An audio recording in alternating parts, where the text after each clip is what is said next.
নড়িয়া হসপিটালের সামনে মানববন্ধন শেষ করে ইতিমধ্যে আমরা নড়িয়া উপজেলা নির্বাহী অফিসারের বরাবর একটি স্মারকলিপি পেশ করব। আমরা আমাদের দাবি হয়েছে মূলপুরগঞ্জে যে অসম্পূর্ণ হসপিটালটি রয়েছে সেটি ওখানে থাকুক, আর নড়িয়াতে যে তৈরি হয়েছে শত কোটি টাকার ব্যয়ে সাধারণ জনগণের স্বাস্থ্য সেবাকে উন্নত করার জন্য সেই হসপিটালটি অনতিবিলম্বে চালু হোক। এ পর্যায়ে সংক্ষিপ্ত বক্তব্য রাখবেন আমাদের নড়িয়া পৌরসভার সাধারণ জনগণের মনোনীত আজকের এই দাবির মনোনীত। ইতিপূর্বে আপনারা সবাই জানেন নড়িয়া উপজেলা স্বাস্থ্য কমপ্লেক্সটি বিগত দিনে মূল কর্মহক নড়িয়া উপজেলা না হয়ে কেবল ইউনিয়নের মূলভূত হয়েছে। এই সময়ে একটা ইতিহাস আছে ইয়েস্নো বাড়িঘর, সেই ইয়েস্নো বাড়িঘরের সহায়তায় এদিকে নেই। এই স্বাস্থ্য কমপ্লেক্সটি নড়িয়া উপজেলা স্বাস্থ্য কমপ্লেক্স নড়িয়া উপজেলায় স্থাপিত হয়েছে।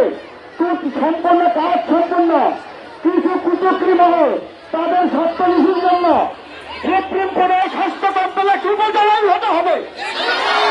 ওইখানে একটা সরকারি স্থাপনা, সেখানে একটা উপকেন্দ্র হোক, সেটার বিপক্ষে আমরা সেইখানে কার্যক্রম চালু থাক, কিন্তু নড়িয়া উপজেলা স্বাস্থ্য কমপ্লেক্স নড়িয়া উপজেলায় হতে হবে।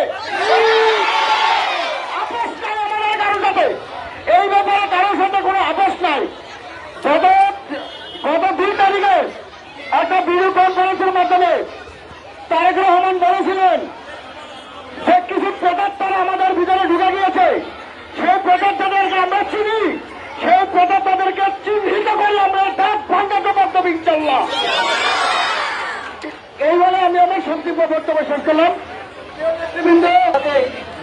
এই সেবা কেন্দ্র রয়েছে,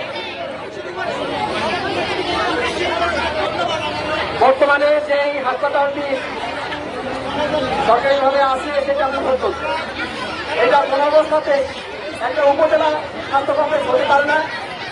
এটা বিভিন্ন কারণেই হতে পারে না, কারণ সেটা নদী একেবারে সন্নিকটে, আপামার জনতা সেখানে যাওয়ার কোনো সুযোগ নাই। সর্বোপরি উপজেলা স্বাস্থ্য কমপ্লেক্স উপজেলাতেই থাকে। দাবি হচ্ছে যে উপজেলাতে না থেকে সেখানে থাকার তো কোনো সুযোগ নেই।